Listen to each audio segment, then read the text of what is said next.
সরকারি প্রতিষ্ঠান অথচ লাভে আছে। শুনতে অবাক লাগছে, অবাক লাগলেও সত্যি। চট্টগ্রাম বন্দরের new mooring container terminal NCT বর্তমানে দেশের সবচেয়ে লাভজনক ও কৌশলগত বন্দর স্থাপনা হিসেবে বিবেচিত। টার্মিনালটি শুধু যে লাভে আছে তা নয়, প্রতি বছরই ধারাবাহিকভাবে বাড়ছে এটির আয়। গত বছরও রেকর্ড আয় করেছে বন্দরটি। এই পর্যন্ত শুনে নিশ্চয়ই খুশি হয়েছেন, ভাবছেন যাক দেশের একটি প্রতিষ্ঠান তো অন্তত লসে নেই।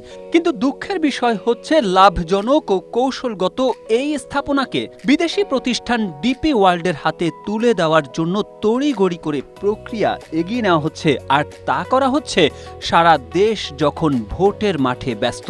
সংশ্লিষ্টদের মতে সারা দেশ যখন জাতীয় নির্বাচন নিয়ে ব্যস্ত, তার আগ মুহূর্তে বন্দর নিয়ে বিদেশিদের সঙ্গে গোপনে চুক্তির কার্যক্রম এগিয়ে নেওয়া এবং তড়িঘড়ি করায় যথেষ্ট সন্দেহ রয়েছে।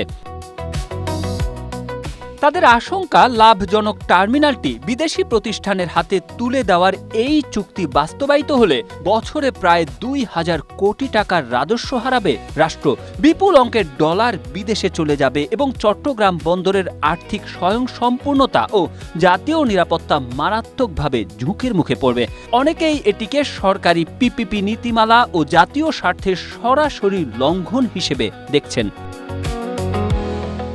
সংশ্লিষ্ট সূত্র বলছে, প্রস্তাবিত চুক্তি কাঠামো অনুযায়ী বিদেশি অপারেটর প্রতি টিইইউএস $161 আয় করবে আর বন্দর পাবে মাত্র $50। ২০২৫ সালের আয় ধরে হিসেব করলে বছরে বিদেশি প্রতিষ্ঠানের মোট আয় হবে প্রায় ২,৬০০ কোটি টাকা। সেখান থেকে চট্টগ্রাম বন্দর কর্তৃপক্ষ পাবে মাত্র ৮০৭ কোটি টাকা।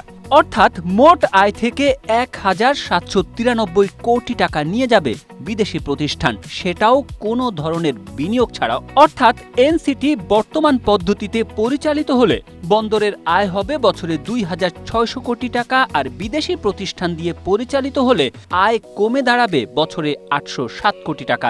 সংশ্লিষ্টরা বলছেন, কোনো প্রকার বিনিয়োগ ছাড়া এই অর্থ বিদেশে চলে যাবে। এর মধ্যে ডলারের দাম বৃদ্ধি পেলে বাড়বে অর্থের পরিমাণও।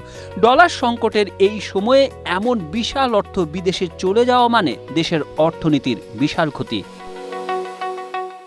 এদিকে সরকার দাবি করছে চট্টগ্রাম বন্দরে নতুন বিদেশি অপারেটর নিয়োগে বিনিয়োগ ও সক্ষমতা বৃদ্ধি হবে এবং গতি বাড়বে। তবে সংশ্লিষ্টরা বলছেন এটা অবাস্তব দাবি। বন্দরের জোয়ার ভাটার উপর নির্ভরতা থাকায় জাহাজের অপেক্ষা কমবে না। কাস্টমস ও নথি না কাটলে ডেলিভারি সময় মতো সম্ভব হবে না। এতে ২,৫০০ থেকে ৩,০০০ দেশীয় শ্রমিকের চাকরি ঝুঁকিতে পড়বে। সৃষ্টি হবে শ্রমিক অসন্তোষ এবং বন্দরে অস্থিতিশীলতা। Tarek Ahmed, Asia post.